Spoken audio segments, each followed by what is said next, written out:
Langsung aja, langsung kita panggil pembicara pada pagi hari ini, Mas Ahmad Wali Radi. Kepada Mas Ahmad Wali Radi, saya persilahkan. Monggo Mas Wali.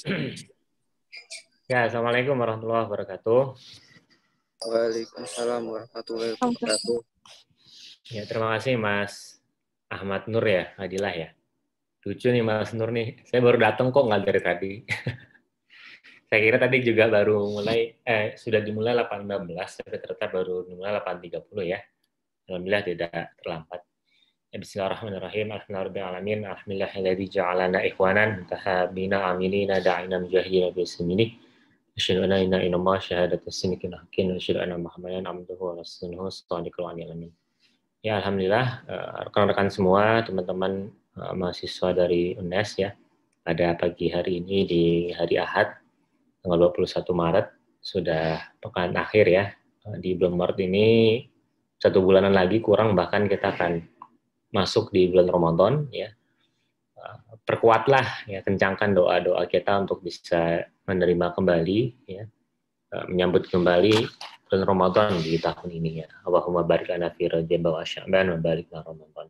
Ya, semoga Allah Subhanahu wa taala masih memperkenankan kita, memberikan kita kesempatan untuk bertemu Ramadan dan juga menjalani ya sebulan penuh Ramadan dengan saum dan juga ibadah-ibadah lainnya insyaallah. Jadi rekan-rekan semua, pada pagi hari ini saya diminta oleh teman-teman panitia ya untuk bisa menyampaikan materi tentang mentoring kreatif dan juga baromage mentoring gitu ya. Ya sebetulnya dari ini ya request dari panitia kepada saya mengenai topiknya, kemudian poin-poin materi yang perlu saya sampaikan sebetulnya tidak banyak teman-teman. Karena pada akhirnya ini lebih pas kalau kita banyak berdiskusi saja gitu. Mungkin nanti saya akan banyak saling sharing bagaimana saya selama ini yaitu di mentor maupun ketika saya nge-mentor ya. Alhamdulillah sampai hari ini saya masih dibina, saya punya kelompok mentoring, saya punya mentor sendiri, tapi di sisi lain saya juga punya kelompok yang saya bina gitu. Ya. Untuk mentor teman-teman adik-adik saya di kampus di ITB ya, saat ini. Saya izin ya untuk bisa nyampein presentasi singkat sebetulnya. Jadi mungkin nanti kita akan banyak memberikan menjalani diskusi ya satu sama lain. Ya. Jadi kenapa sih teman-teman semua kita harus menjadi seorang mentor dan apa sih peran-perannya? Ya.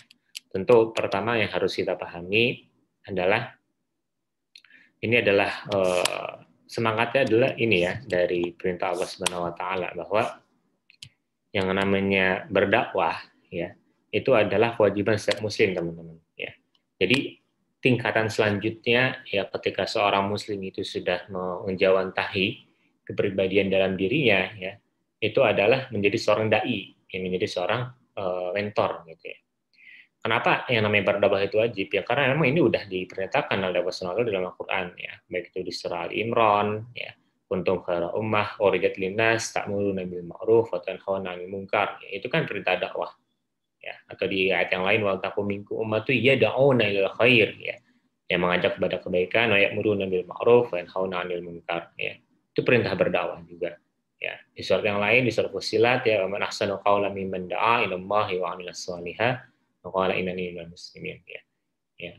Dan perkataan apakah yang paling baik dibandingkan ya mengajak berseru kepada Allah Subhanahu wa taala. Jadi tidak ada perkataan, tidak ada aktivitas ya, tidak ada seruan yang lebih baik daripada seruan untuk mengajak kepada Allah Subhanahu wa taala, teman-teman. Ya. Hadis Nabi ya, Rasulullah SAW juga pernah bersabda, barang siapa yang menunjuki kepada kebaikan, maka dia akan mendapatkan pahala seperti pahala orang yang mengerjakannya. Di hadis yang lain, Nabi SAW juga pernah bersabda, barang siapa mengajak manusia kepada petunjuk, maka baginya pahala seperti pahala orang mengikutinya, tanpa mengurangi pahala mereka sedikit pun. Dan barang siapa mengajak manusia kepada kesesatan, maka ia mendapatkan dosa seperti dosa-dosa yang mengikutinya, tanpa mengurangi dosa mereka sedikit pun. Ya. Jadi ini baru sebagian saja teman-teman ya, landasan filosofis, landasan utama yang fundamental kenapa kita harus berdakwah, kenapa kita harus mentor. Ya. Maka pertanyaan selanjutnya adalah kenapa harus mentor gitu ya? Kenapa harus berdakwah dengan cara mentoring, teman-teman? Ya, Kenapa ya? Karena ya mentoring adalah metode yang paling efektif dan juga efisien dalam membina manusia, teman-teman. Kita bisa melihat ya di sirah Nabi Muhammad SAW ya. Dulu beliau di awal-awal dakwah ya di Mekah ketika masih fase dakwah Syriah, masih dakwah sembunyi-sembunyi ya. Metode pertama yang beliau lakukan adalah dengan melakukan halakoh. Ya, halakoh itu dalam bahasa Arab artinya adalah melingkar ya, atau liqaat pertemuan itu kan mentoring ya, itu istilah yang sama. Jadi dengan halakoh-halakoh yang itu diadakan bergilir dari satu rumah sahabat ke sahabat yang lainnya. Dan itu jumlahnya tidak banyak ya, sekitar 10 sampai 12-an orang aja. Ya, jadi kan karakteristik khas mentoring itu adalah pembinaan secara fokus ya, eksklusif hanya untuk beberapa orang saja, satu mentor dipegang oleh beberapa orang saja dipegang oleh satu mentor. Gitu. Dan ini mentoring ini juga sebetulnya dilakukan ya, bukan hanya dalam konteks mentoring agama, teman-teman. Kalau teman-teman masuk ya di perusahaan-perusahaan ya yang profesional ya, mentoring bisnis itu juga sering dilakukan ya. Ya, jadi sekarang pelatihan-pelatihan bisnis di perusahaan-perusahaan yang sudah besar, metode mereka untuk mendidik karyawan mereka, mengembangkan skill karyawan mereka dengan cara mentoring juga gitu. Jadi mentoring ini sebetulnya adalah tools atau metode yang universal ya, bisa dilakukan oleh berbagai kalangan ya, tidak hanya dalam konteks tujuan untuk mengajarkan ilmu-ilmu agama, tapi juga mengajarkan ilmu-ilmu yang lainnya gitu. Ya. Jadi mentoring adalah suatu metode tools yang paling efektif dan juga efisien untuk bisa membina manusia. Ya, dan ini kita sebagai seorang muslim ya, maka wajib untuk berdakwah. Maka kita jadikan mentoring itu sarana kita untuk berdakwah, sarana kita untuk mengajarkan adik-adik kita ya, binaan-binaan kita untuk menjadi lebih baik lagi. Ya.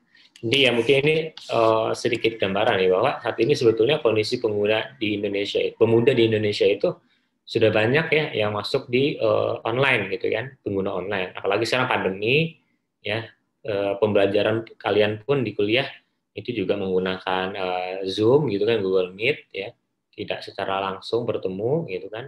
Berbagai organisasi pun juga sekarang menggunakan online ya. Ini survei tahun 2016 ya.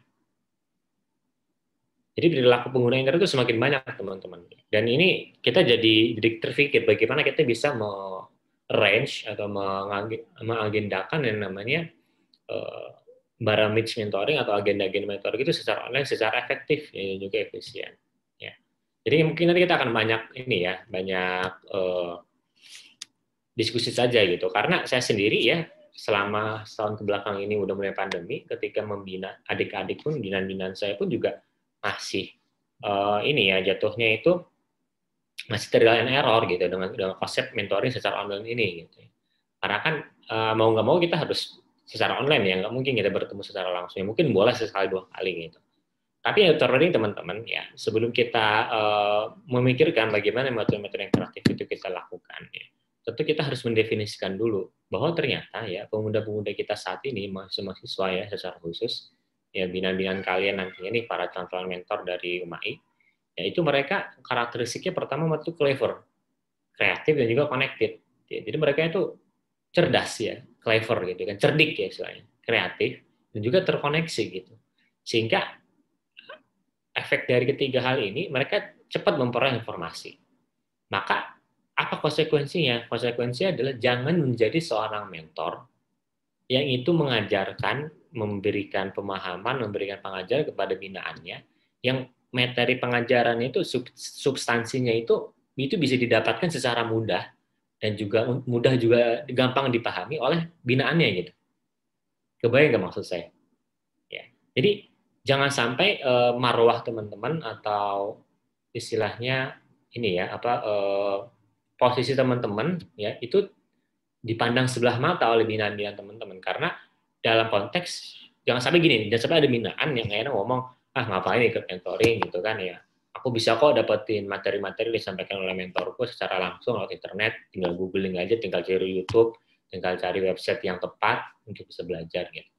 Karena ya sekarang ya gitu ya, pemuda-pemuda saat ini tuh mereka sifatnya clever, kreatif, juga connected, sehingga cepat tuh memperoleh informasi. Jadi jangan sampai teman-teman itu menyampaikan substansi materi yang itu mudah untuk didapatkan di internet ya.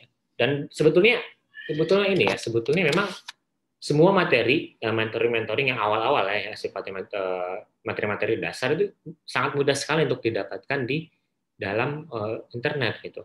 Maka kesimpulannya adalah ya alangkah lebih baik ketika teman-teman menyiapkan materi itu ya kita dipermak dulu, dimodify dulu gitu ya istilahnya, atau dicoba diatur terlebih dahulu agar penyampaian itu tidak monoton, seru gitu kan untuk didengar, terus banyak diskusinya interaktif ya, disertai dengan banyak contoh pengalaman-pengalaman tertentu, jangan hanya sifatnya konseptual teoritis saja gitu kan, sehingga binaan kita itu ya bisa menerima dengan baik gitu dan tidak berpikir bahwa saya bisa mendapatkan materi ini ya di luar mentoring gitu. Ya, itu poin pertama yang ingin saya sampaikan. Yang kedua adalah ya karakteristik mereka itu ya itu continually active in virtual world. Ya, apalagi sekarang pandemi ya. Mereka secara terus-menerus aktif di dunia virtual. Ya. Sehingga konsekuensinya apa? Mendekat yang orang-orang yang sudah mendekat ya, itu akhirnya menjauh ya, dan juga yang jauh akhirnya mendekat gitu kan. Jadi dari hal ini kita bisa menyimpulkan bahwa sebetulnya dengan kondisi karakteristik Bunda saat ini kita bisa betul-betul mengoptimasi ya konsep mentoring online secara baik ya dan juga kreatif. Ya, tinggal kita coba analisis ya kondisi binaan kita ini, bagaimana mereka bisa menerima dengan baik materi mentoring itu, bisa enjoy menikmati proses mentoring, seluruh agenda mentoring itu walaupun secara online. Gitu ya. Dan terakhir ya sosialita. Mereka punya kecenderungan untuk gila pamor dan juga perhatian. Ya walaupun tidak semua orang ya, tapi ya sebagian besar demikian. Ya, gila akan perhatian itu bisa dengan berbagai hal. Bisa dengan sering posting di sosmednya, bisa dengan cara yang lain juga dan sebagainya. Jadi intinya 3 hal ini teman-teman ya, karakteristik teman-teman binaan mentoring yang perlu kita pahami. Ya, agar kita tidak asal ketika kita melaksanakan yang namanya kelompok mentoring. Terus apa sih pentingnya kita menjadi seorang mentor ya? Ya teman-teman, ya saya ingat kembali bahwa pentingnya kita menjadi mentor itu adalah ketika kita berhasil membina seorang pribadi, seorang individu, dan individu itu memiliki kepribadian muslim yang baik, jadi seorang dai juga, harapan nanti akan terbentuk keluarga juga, yang itu keluarga yang terbaik gitu ya, keluarga yang punya kepribadian ya Islam yang baik pula gitu kan, yang menjalankan ya visi-visi Islam dengan secara komprehensif. Dari keluarga-keluarga yang banyak itu juga akan terbentuk masyarakat yang akhirnya bisa memberikan ya yang namanya dampak yang cukup signifikan ya, dalam kehidupan sosial, politik, hukum, dan ekonomi secara keseluruhan. Dan akhirnya akan menjadi negara yang baladun thayyibatun warabbun ghafur. Sehingga akhirnya tercipta yang namanya Ustazitul Alam. Islam menjadi mercusuar peradaban dunia. Itu visi-visi besarnya ya. Kenapa kita penting menjadi seorang mentor ya. Yang kedua adalah menjadi seorang mentor itu tadi ya, pertama saya sampaikan bahwa ini akan memenuhi kewajiban kita untuk dakwah fardiyah. Dakwah fardiyah itu penting teman-teman, itu sifatnya wajib bagi setiap muslim, sehingga ketika kita menjadi seorang mentor itu akan terpenuhi ya kewajiban kita sebagai seorang dai ya dalam dakwah fardiyah. Lalu tentu mengikuti salah satu bentuk sunnah atau metode dakwah Rasulullah SAW. Jadi mentoring itu adalah salah satu bentuk ya cara dakwah Rasulullah SAW kepada para sahabatnya dan juga orang kafir ya saat itu. Lalu mencoba untuk memberikan solusi dalam permasalahan umat ya. Karena setiap agenda-agenda mentoring yang kita laksanakan itu jangan hanya sekedar membahas tentang hal-hal yang sifatnya itu fundamental mendasar, tapi coba bahas juga yang sifatnya praktis. Misalnya contoh ya, di kampus teman-teman di UNES ternyata misalnya ada suatu isu atau suatu masalah misalnya yang itu kaitannya dengan rektorat misalnya. Jadi coba dibahas di dalam mentoringnya. Kira-kira apa nih solusi yang bisa kita berikan gitu kan? Apakah kita bisa buat gerakan kah? Atau misalnya kita bisa buat yang lainnya gitu kan?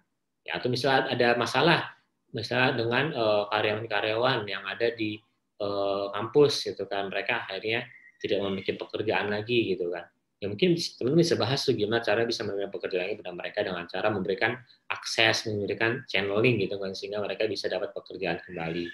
Ya, atau yang sifatnya perintilan, ya misalnya ada masalah nih di kelas teman-teman, ternyata di salah satu kelas dalam salah satu matkul di salah satu binaan mentoring itu ternyata ada suatu kejadian yang itu tidak yang membuat dosennya itu marah gitu kan. Nah, kira-kira bagaimana nih untuk bisa menyelesaikan masalah itu ya sehingga dosen itu bisa memaafkan orang yang melakukan kesalahan tersebut gitu. Jadi kesalahan-kesalahan yang kecil, isu yang kecil sampai isu yang besar itu perlu dibahas juga teman-teman di kelompok mentoring. Makanya salah satu ya agenda mentoring yang penting untuk kita laksanakan di dalam agenda mentoring itu adalah membacakan dan juga menganalisis, mendiskusikan berita. Ya, baik itu berita yang lokal sampai berita nasional, teman-teman. Sehingga kita akhirnya terasah untuk bisa dekat dengan masalah, gitu kan. Karena ketika kita terbiasa dekat dengan masalah, insya Allah kita akan terbiasa juga untuk mencari solusinya, gitu. Ya, itu. Jadi itu salah satu agenda barometer mentoring adalah dengan membacakan dan juga menganalisis berita. Yang terakhir adalah memaksimalkan efek dakwah personal. Karena kenapa? Karena target dakwah kita di mentoring itu kan fokus ya, maksimal 12 orang dalam satu kelompok. Jadi harapannya itu bisa memaksimalkan efek dakwah secara personal. Seperti itu. Kenapa sih mentoring itu penting ya? Karena pertama kelebihannya keep in touch personally ya, kita bisa dekat secara personal. Lalu direct communication, eye to eye, heart to heart, doa to doa, lalu lebih dan juga lebih kondusif. Ya. Apakah Rasulullah SAW belum menjadi seorang mentor? Tentu ya, baik itu secara perorangan, ke grup, ke komunitas, ya. Jadi itu dilakukan oleh Rasulullah SAW. Itu ada hadisnya teman-teman ya, hadisnya itu sahih, diriwayatkan oleh Bukhari Muslim bahwa salah satu bentuk cara dakwah Rasulullah SAW kepada para sahabatnya dan juga kaum Arab Jahiliyah secara keseluruhan saat itu adalah itu dengan mentoring. Lalu bagaimana sih peran seorang mentor itu? Ya pertama, peran seorang mentor itu adalah sebagai seorang saudara, ya, sebagai seorang saudara, brother atau sister. Lalu sebagai seorang fasilitator. Apa nih bedanya sebagai seorang saudara? Nah, sebagai seorang saudara harapannya ya itu bisa saling memberikan curhat gitu kan. Binaan itu ketika dia itu sudah bisa curhat kepada mentornya, maka si mentor ini sudah berhasil menjalankan peran sebagai seorang sahabat, sebagai seorang saudara, ya, bahkan saudara kandung sekalipun, ya. Lalu sebagai seorang fasilitator, ya, mentor itu berhasil menjalankan peran sebagai seorang fasilitator adalah ketika si mentor ini bisa ya memberikan akses ya kepada si binaan-binaan ini terhadap berbagai hal yang dibutuhkan oleh si binaannya. Contoh misalnya si binaan ini misalnya dia lagi punya kebutuhan ya untuk bisa mencari ini apa ya, contoh-contoh soal UAS untuk semester ini dari kakak kelasnya. Dia nggak punya kenalan dari kakak tingkat satu jurusan, ternyata si mentornya dia punya, akhirnya dia bisa berikan gitu kan. Jadi bisa memberikan akses ya terhadap segala hal kebutuhan yang diberikan oleh binaan. Walaupun memang nggak mungkin ya bisa 100% kita bisa memenuhi untuk memberikan akses tersebut, tapi setidaknya minimal akses lah, bukan solusinya secara langsung, tapi kita bisa berikan akses. Ya. Itulah peran sebagai seorang fasilitator. Yang kedua, ini ya tadi ya, sebagai seorang saudara atau sebagai seorang saudara harus lebih dekat dengan adik mentee, akrab dalam kehidupan sehari-hari, ini parameternya ya. Yang ketiga, menjadi tempat curhat, tadi saya sudah bilang, dan berusaha untuk memberikan solusi. Jadi parameter ketika seorang mentor berhasil menjalankan peran sebagai saudara. Nah, sebagai seorang fasilitator tentu memfasilitasi pertemuan mingguan, ya. Lalu memfasilitasi agenda-agenda mentoring, ya, barometer mentoring, lalu memfasilitasi pembahasan ilmu syar'i, terutama tentang kehidupan sehari-hari, ya, lalu diskusi seputar isu-isu umum, ya tadi ya, membacakan berita lokal maupun berita nasional, baik itu yang diberitakan oleh media atau yang tidak dipublikasikan, gitu kan. Lalu menjadikan mentoring itu senyaman mungkin bagi para binaannya. Ya.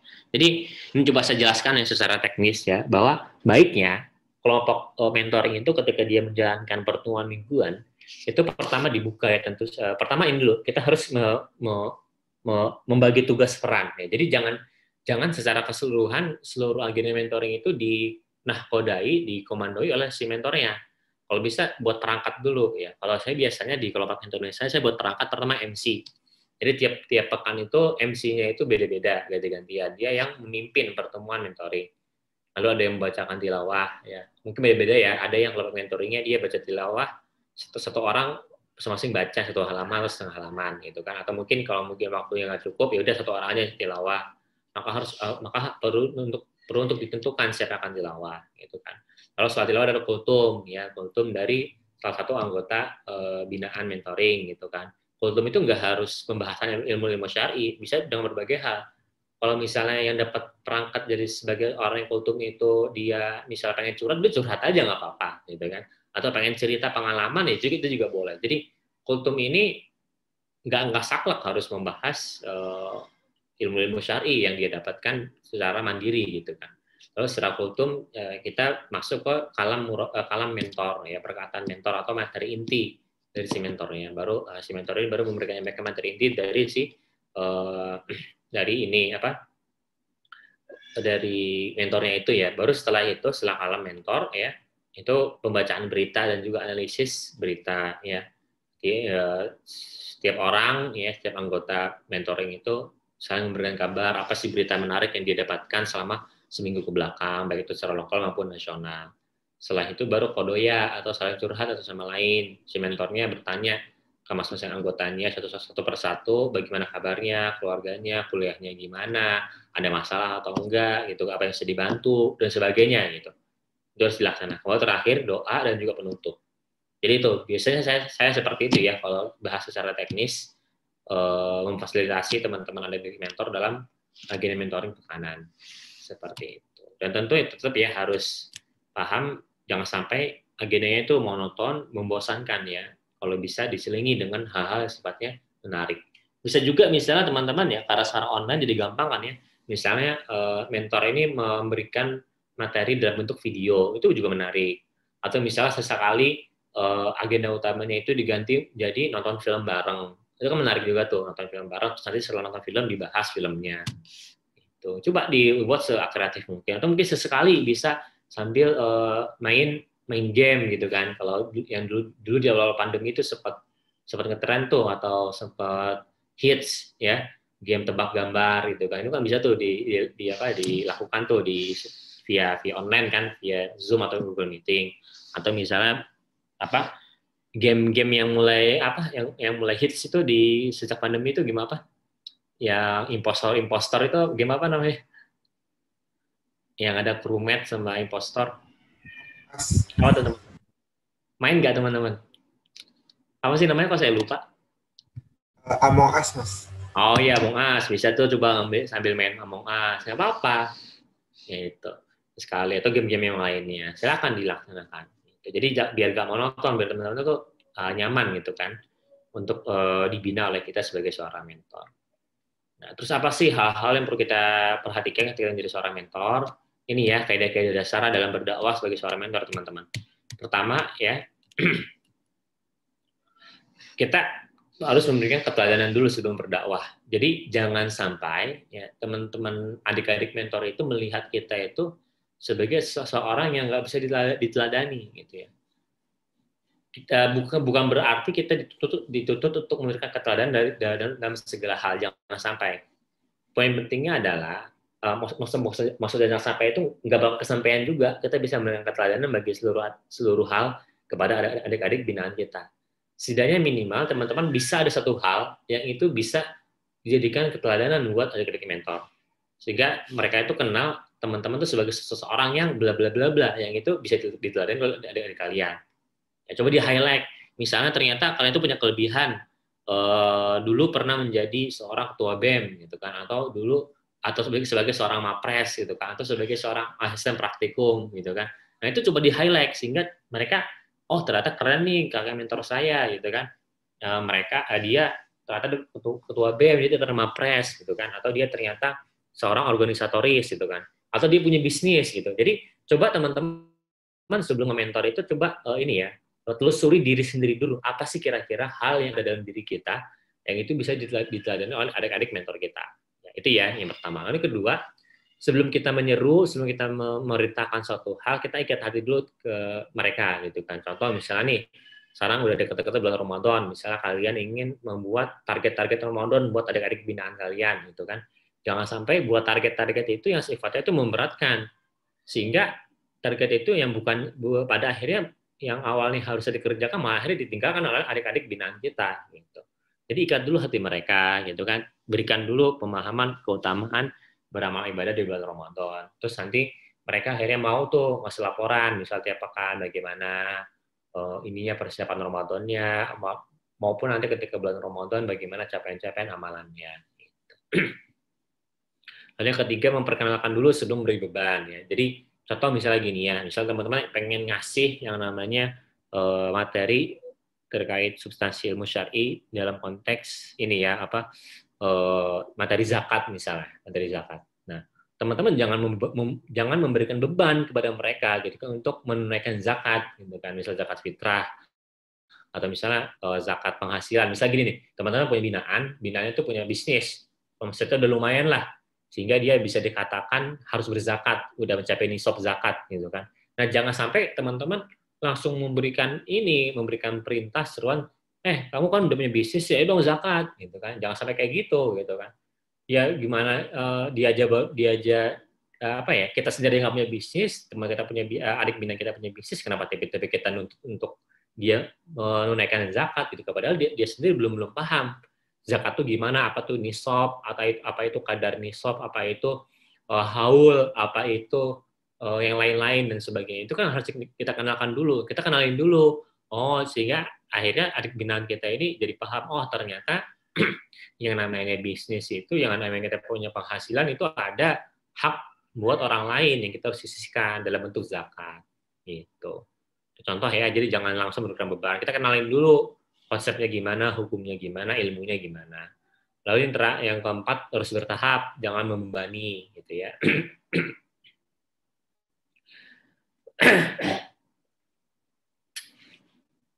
Jadi harus satu-satu teman-teman, jangan memberikan target-target itu secara keseluruhan. Itu akan membebankan ya adik-adik kita.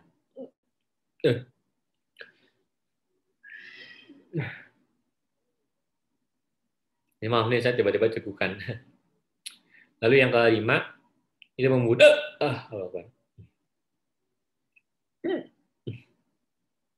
Maaf ya teman-teman, ini tiba-tiba saya cegukan ini.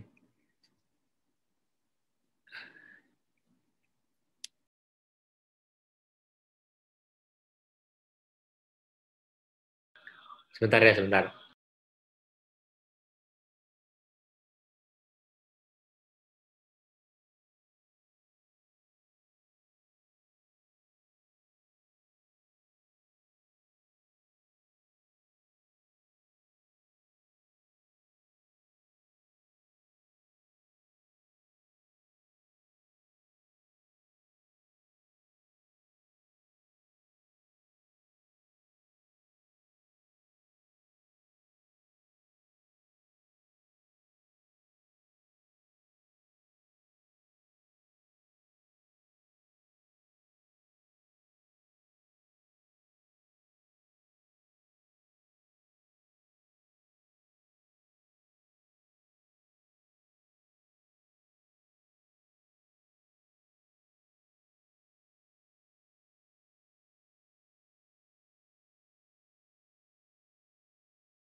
Ya maaf ya teman-teman, ini entah kenapa saya tiba-tiba cegukan ya. Ini udah mulai lumayan hilang nih. Lalu poin selanjutnya adalah ya, kaidah dasar yang perlu kita perhatikan ketika kita berdakwah sebagai seorang mentor adalah kita harus memberikan yang pokok-pokok dulu, jangan cabang-cabang gitu ya. Jadi jangan sampai teman-teman ngasih materi tentang politik ya sebelum teman-teman memberikan materi tentang fikih siasah gitu ya. Kan beda ya. Kalau beda antara fikih siasah sama siasah syariah gitu ya. Itu beda tuh teman-teman. Jadi teman-teman jangan ngasih materi siasah syariah dulu sebelum ngasih fikih siasah gitu. Kalau fikih siasah itu bahas kaidah-kaidah fikih dalam berpolitik. Nah, tapi kalau fikih siasah syariah itu politik Islam. Bagaimana kita berpolitik secara Islami gitu. Itu beda tuh. Nah, itu mungkin materi advance ya. Tapi teman-teman intinya jangan memberikan materi yang cabang dulu sebelum yang pokok. Lalu membesarkan hati. Jadi berikan kabar gembira dulu sebelum menyampaikan ancaman. Ya, tadi sudah saya sampaikan ya di poin-poin awal. Lalu yang terakhir memahamkan atau mendikte dan juga mendidik bukan menelanjangi. Ini paham lah ya.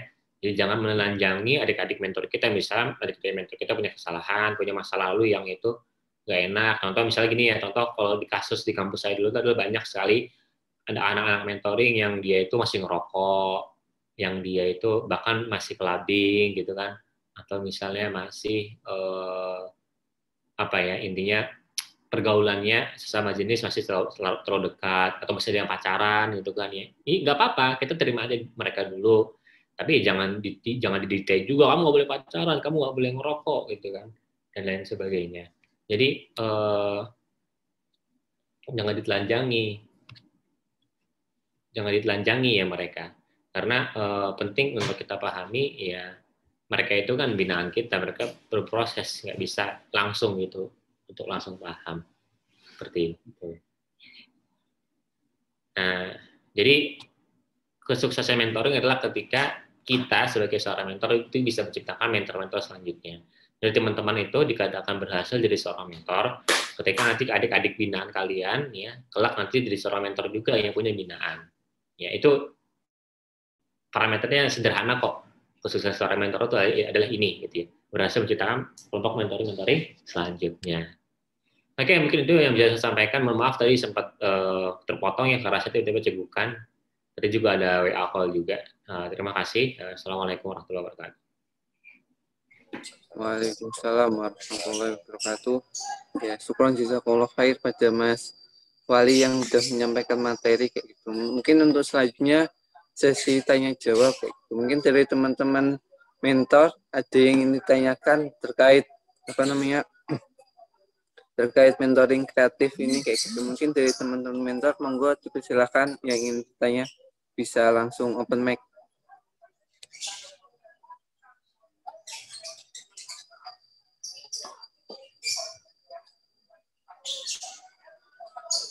Ada yang ingin ditanyakan?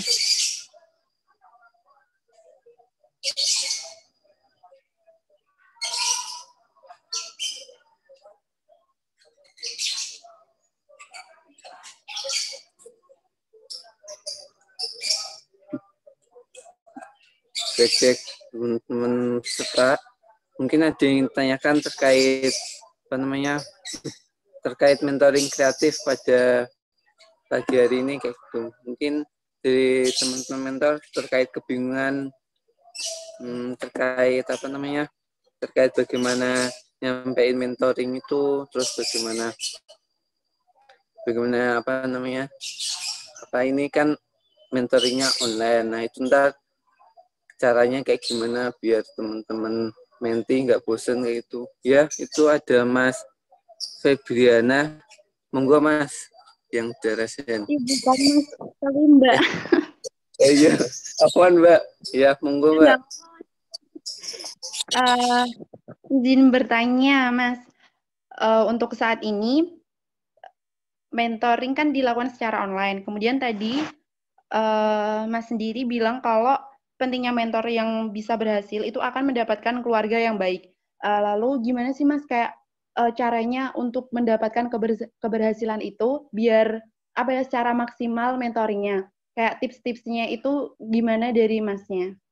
Dan untuk saat ini kan online, berbeda dengan tahun lalu. Untuk inovasinya sendiri kan teknologi yang kayak virtual, kemudian nanti bisa juga kayak menggunakan aplikasi games kayak Kahoot atau apapun gitu. Nah, kalau untuk menurut Mas sendiri itu efektif nggak kalau menggunakan aplikasi yang kayak kuis-kuis gitu, games seperti itu? Terima kasih. Wah, saya termasuk yang setuju tuh, yang termasuk yang cukup yang banyak juga menggunakan Kahoot. Jadi kayaknya menarik juga tuh kalau teman-teman ketika mengadakan mentoring ya menggunakan Kahoot.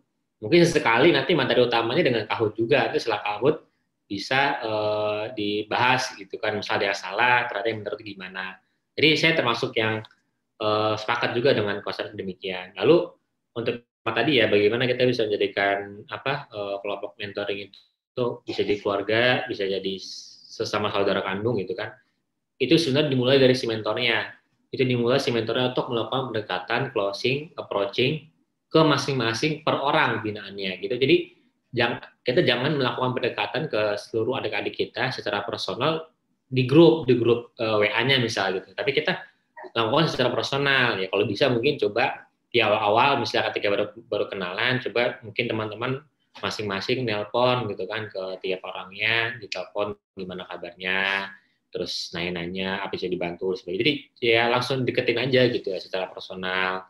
Jadi jangan melakukan pendekatan di grup, tapi pendekatan secara personalnya gitu. Kalau dulu sih ya ketika masih belum pandemi kayak gini, kalau saya tiap mentoring itu setidaknya minimal saya pasti bawa makanan cemilan sampai makanan berat. Seringnya sih gorengan atau martabak gitu kan, biar sambil dimakan bareng gitu kan. Itu kalau cara saya biar lebih cair gitu kan. Tapi di sisi lain saya juga sering juga ngajak per orang juga untuk traktir. Misalnya sesekali saya ngajak salah satu anggota binaan saya buat makan bareng malam gitu kan. Entah itu makan bareng doang atau bisa sesekali saya traktir juga gitu. Jadi itu sih cara saya sih, menurut saya memang harus didekati secara personal dulu dari si mentor ya. Jangan lakukan pendekatan dari grup tapi secara personal. Itu dari saya.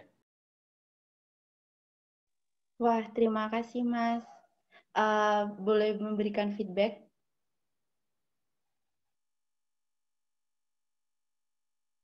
Silakan. Nah, oke.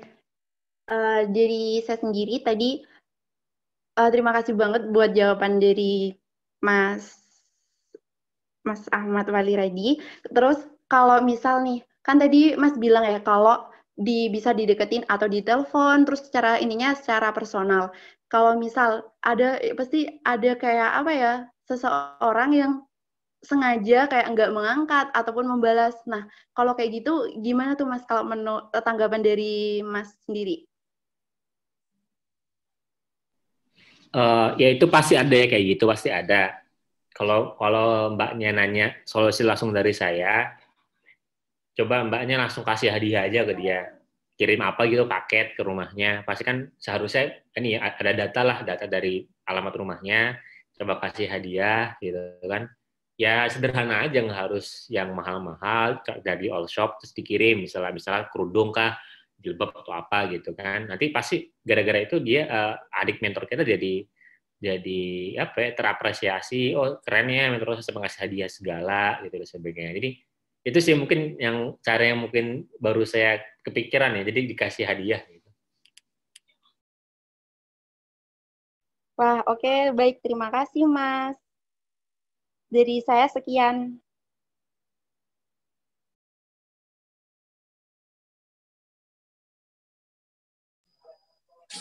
Ya, itu ya. Mungkin dari teman-teman mentor ada yang ingin tanyakan lagi, ada yang mau nanya lagi. Bisa langsung open mic atau bisa rasen kayak Mbak Febriana tadi. Monggo dari teman-teman mentor yang ingin bertanya. Mas. Ya, monggo Mas Irfan. Assalamualaikum Mas Wali, izin bertanya, saya Irfan. Gini Mas, tadi Mas disebutkan bahwa kondisi pemuda atau umat ya saat ini kan ada salah satunya yaitu sosialita gitu, kayak gila pamor.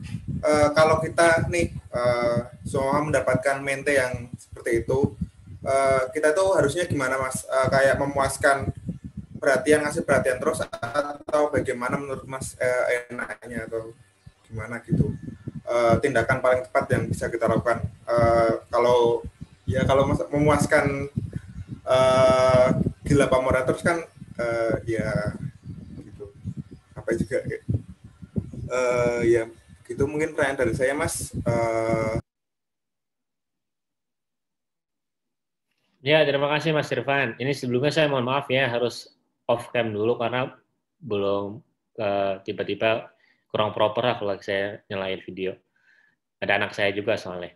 Jadi ini teman-teman jadi peran kita sebagai seorang mentor itu, selain kita berperan sebagai seorang mentor dalam satu kelompok mentoring, tapi kita juga harus berperan secara spesifik dengan bukan karakter berbeda ya, dengan pendekatan berbeda ke masing-masing personalnya gitu. Kan pasti binaan-binaan kita ini punya karakter yang berbeda-beda ya, maka dekati mereka dengan cara berbeda pula. Nah, kalau tadi misalnya Mbak Febri gitu kan ada mentinya yang nggak bisa dideketin, saya kasih contoh hadiah, ya mungkin itu bisa bekerja hanya untuk sebagian orang saja, tapi bisa bekerja untuk sebagian yang lain gitu kan. Ya, bisa jadi ketika dikasih hadiah malah dia merasa annoying gitu kan, atau merasa apaan sih tiba-tiba ngasih hadiah kayak nggak jelas banget. Ada juga mungkin kayak gitu ada gitu kan. Tapi di sisi lain juga ada yang jadi malah seneng, oh keren banget menurut saya ngasih hadiah dan sebagainya. Jadi emang harus didekati secara berbeda dan juga spesifik per masing-masing orang. Kalau di contoh Mas Irfan ada adik menti yang sosialita itu kan, dia butuh banyak perhatian dan gimana ya udah kasih banyak perhatian kepada dia, lebih banyak porsinya dibandingkan yang lain. Jadi gitu sih saran dari saya.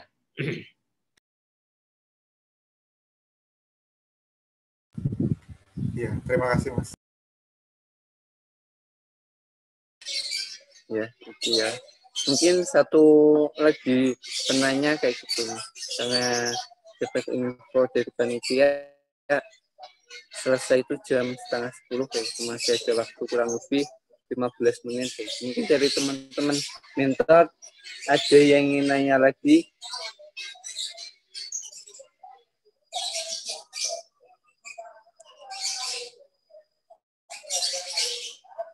Yuk, monggo teman-teman mentor bisa dimanfaatkan kesempatan buat nanyanya.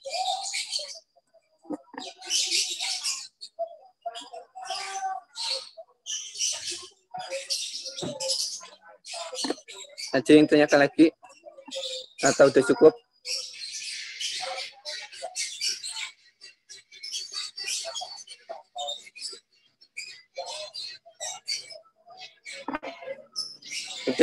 Udah cukup ya berarti, sekarang nggak ada yang nanya kayak gitu. Mungkin monggo yang mau nanya bisa langsung. Oh, ada Mas Yudhantara. Monggo Mas Yudhantara. Ya, mohon izin tanya ya Mas Wali.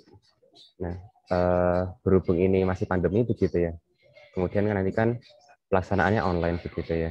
Nah, itu mungkin barangkali ada tips begitu ya untuk mungkin memulai mentoring agar nanti menimbulkan kesan baik begitu ya kepada adik-adik menti begitu ya. Mungkin nanti barangkali kan bisa menunjang keberjalanan mentoring begitu ya.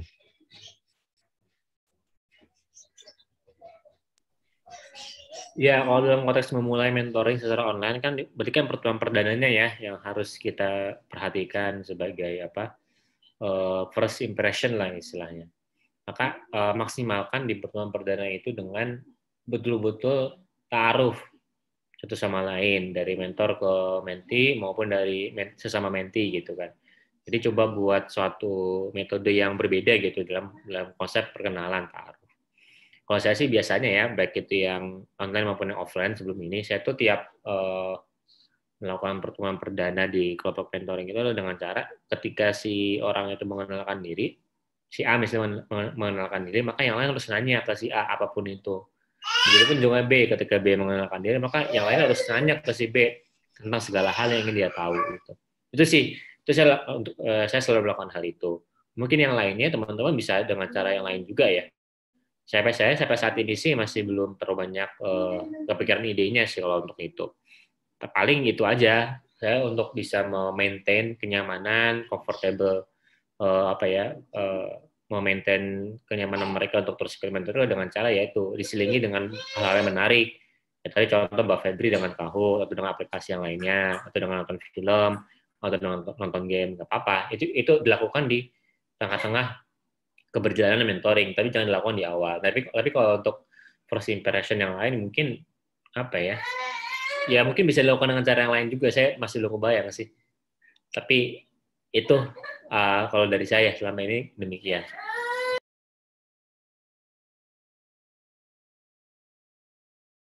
Ya, baik, terima kasih Mas Wali atas jawabannya dan juga tipsnya.